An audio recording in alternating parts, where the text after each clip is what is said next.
जय श्री महाकाल दोस्तों, जय माँ भगवती। आनंद की यात्रा के पार्ट 2 पे आज हम चर्चा करेंगे। पार्ट 1 हमने चर्चा करी थी हमारे दिनचर्या के ऊपर, जिसमें हमारा सोना, हमारा भोजन और हमारा जल, इन 3 महत्वपूर्ण टॉपिक पे चर्चा करी थी। अगर आपने वो पार्ट नहीं देखा तो पहले आप वो पार्ट देख लीजिए। तो आज हम दूसरे पार्ट पे चर्चा करने वाले हैं। आज हमारा दूसरे पार्ट का विषय है जीवन दर्शन। तो दोस्तों, पहले आप अपना अस्तित्व को जानिए कि आज पूरी पृथ्वी पर मनुष्यों की संख्या लगभग 8 अरब हो चुकी है। तो ये एक छोटे से लॉस एंजलिस शहर में समा सकते हैं। तो आपका अस्तित्व क्या है असल में इस ब्रह्मांड में, उसकी मैं आपको एक थोड़ा सा एग्जांपल देकर समझाता हूँ कि पृथ्वी, जिसका व्यास 13,000 किलोमीटर का व्यास है पृथ्वी का, और चंद्रमा जिसका व्यास 3,500 किलोमीटर है। तो ऐसे कई चंद्रमा इस पृथ्वी में समा सकते हैं। और चंद्रमा से पृथ्वी की दूरी 3,84,000 किलोमीटर है। तो आप देखेंगे कि सूर्य की दूरी 15 करोड़ किलोमीटर है यहाँ से, और कितनी ही पृथ्वी सूर्य में समा सकती है। उसका व्यास 14 लाख किलोमीटर का व्यास है पृथ्वी में, उसमें लाखों पृथ्वी समा सकती है। तो जो सबसे बड़ा तारा अभी तक ज्ञात हुआ, स्टेफेंसन, जिसका व्यास 3 अरब किलोमीटर है, जिसमें लगभग 9 अरब सूर्य समा सकते हैं। तो ये ब्रह्मांड दोस्तों इतना विशाल का है, इतना बड़ा है कि आप इमेजिन भी नहीं कर सकते, आप कल्पना भी नहीं कर सकते। तो वहाँ आप एक बिंदु तो बहुत बड़ी साइज़ हो गई। तो इस ब्रह्मांड में आप एक एटम के भी लाखों हिस्सों के बराबर अस्तित्व रखते हैं। तो आप देखो कि आप किस बात का घमंड करते हो, आप किस बात की ईर्ष्या करते हो दूसरों से। आप क्यों अपने कर्म दूषित करके यहाँ पे अपने आप को स्थापित करना चाहते हो। आप इसको ऐसे समझो, कॉस्मिक टाइम स्केल कि एक समुद्र में से, मैं आपको कॉस्मिक टाइम स्केल समझाता हूँ पहले, कि जब आप एक समुद्र में से एक लोटा जल ले लेते हो तो क्या फ़र्क पड़ता है उस समुद्र को। वहीं अगर आप एक घड़े में से एक लोटा जल लोगे तो वो कम हो जाएगा। तो वैसे ही कॉस्मिक टाइम स्केल में आप देखो कि आप इस पृथ्वी ग्रह पर ये आत्मा कितने दिनों के लिए आई है। 80 साल, 90 साल, 100 साल, 120 साल, बस इतने ही दिन के लिए आई है। जहाँ हमारे ब्रह्मांड को बने 13.5 अरब साल हो चुके हैं और पृथ्वी को बने 4.5 अरब साल हो चुके हैं।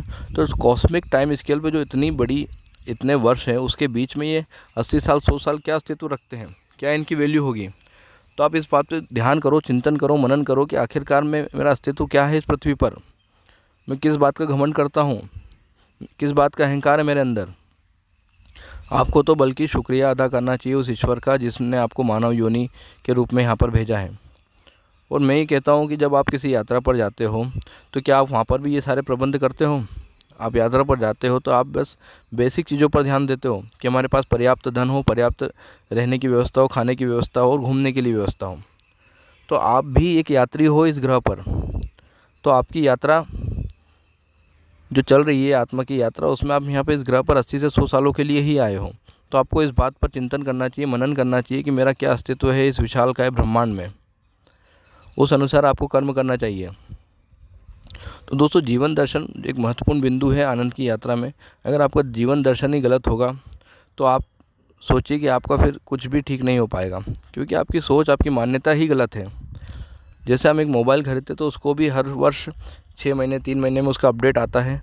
तो आप जो रूढ़िवादी विचारधारा चली आ रही है जो, तो उसको अपडेट करने की ज़रूरत क्यों नहीं होगी। समय, काल, परिस्थिति, स्थान के अनुसार उसको भी अपडेट करने की ज़रूरत पड़ती है। तो आप देखिए कि मैं इस पृथ्वी पर आया हूँ इतने सालों के लिए, तो क्या मैं यहाँ एक ज़मीन के टुकड़े के लिए आया हूँ खरीदने के लिए, या एक मकान बनाने के लिए, या करोड़ों की संपत्ति। क्या यही संपत्ति आपके साथ जाने वाली है क्या। इस पर विचार करिए। आप अपने कर्म खराब कर कर अगर किसी चीज़ का संग्रह भी कर रहे हैं, भौतिक वस्तुओं का संग्रह भी कर रहे हैं, तो समस्या तो आपको ही उत्पन्न होनी है बाद में। क्योंकि यहाँ हर एक व्यक्ति की अपनी यात्रा है, अपना अलग सफ़र है, अपना अलग रास्ता है। वो सब चीज़ों पे आपको ध्यान देना होगा। अगर आप देखेंगे कि मेरे कर्म दूषित होने से अगर मेरा परिवार खुश रह रहा है, तो क्या मेरा परिवार बाद में मेरे कर्म का भागीदार बनेगा। इस बात पर चिंतन करिए। अपने पत्नी से पूछिए, अपने बच्चों से पूछिए कि अगर मैं गलत कर्म करके, 2 नंबर का काम करके अगर मैं कुछ लेकर आ रहा हूँ, कमा के ला रहा हूँ, तो क्या कल से जब इसका निर्णय होने का समय आएगा, जब आत्मा को दंड देने का समय आएगा उन कर्मों के लिए, तो क्या वो आपके भागीदार बनेंगे आपके कर्मों के। तो मेरा ये कहना है कि आप रोटी, कपड़ा, मकान और जो बेसिक नीड्स है अगर आपकी वो पूरी हो रही है, तो आप सिर्फ इतना पर्याप्त धन रखिए, पर्याप्त चीज़ें रखिए कि आपको कल से किसी के आगे हाथ ना फैलाना पड़े।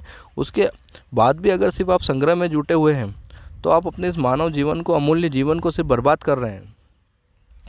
देखो, मानव जीवन की इस आत्मा की एक यात्रा है कहते हैं कि आत्मा का, हमारे शास्त्रों में लिखा है कि आत्मा की जो उम्र है वो 52 अरब साल है। तो 52 अरब साल कितने हैं, उसके मुकाबले आप इस पृथ्वी पे जन्म ले रहे हो। 84 लाख योनियों में अगर आप आए हो, तो 84 लाख योनियों में आपकी 9 लाख योनियाँ तो जलचर जीव की होती है, जो जल में रहते हैं। 10 लाख आपके कीड़े मकोड़ों की होती है। 20 लाख आपके पेड़ पौधों की होती है। 30 लाख आपके क्या कहते हैं, 30 लाख आपके जो स्थल पे जीव जंतु निवास करते हैं, और 4 लाख मानव योनियाँ होती हैं।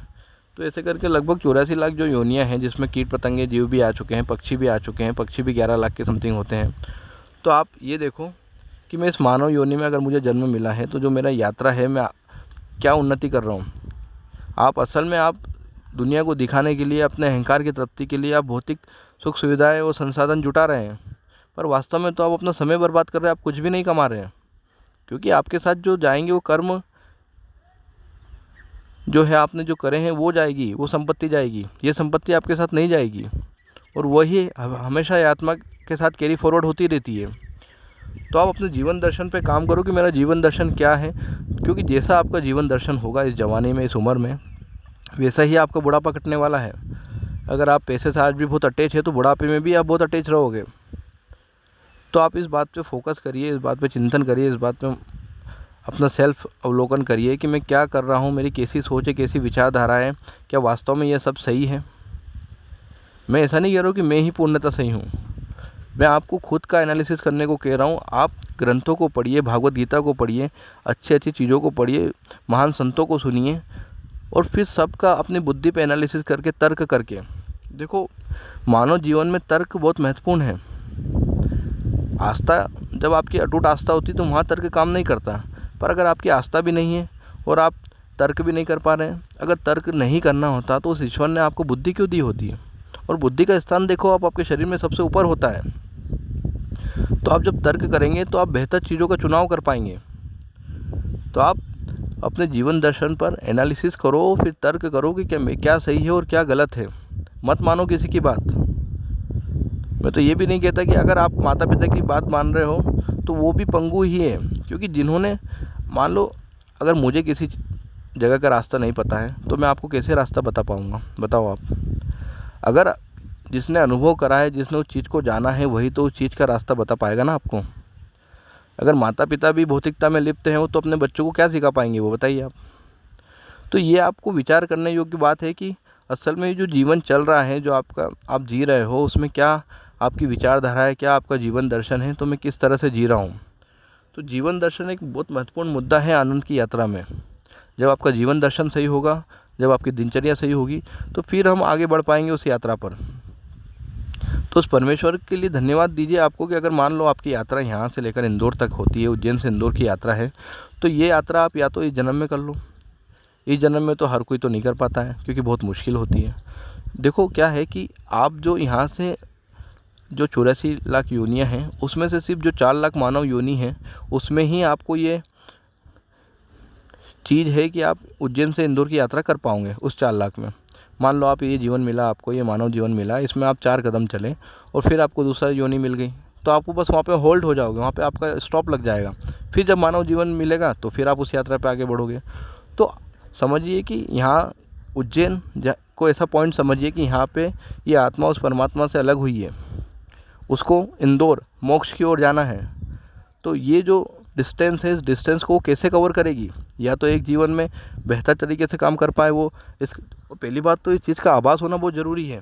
जब आपको इस बात का ज्ञात ही नहीं है कि मुझे मानव जीवन क्यों मिला है, क्या सिर्फ ये भौतिक उन्नति के लिए मिला है, मुझे इस शरीर की जो बेसिक नीड है उसको पूरा करने के लिए, या जो मन है ये इस मन की सारी इच्छाओं को पूरा करने के लिए, तो आप अपना आध्यात्मिक विकास कैसे कर पाओगे।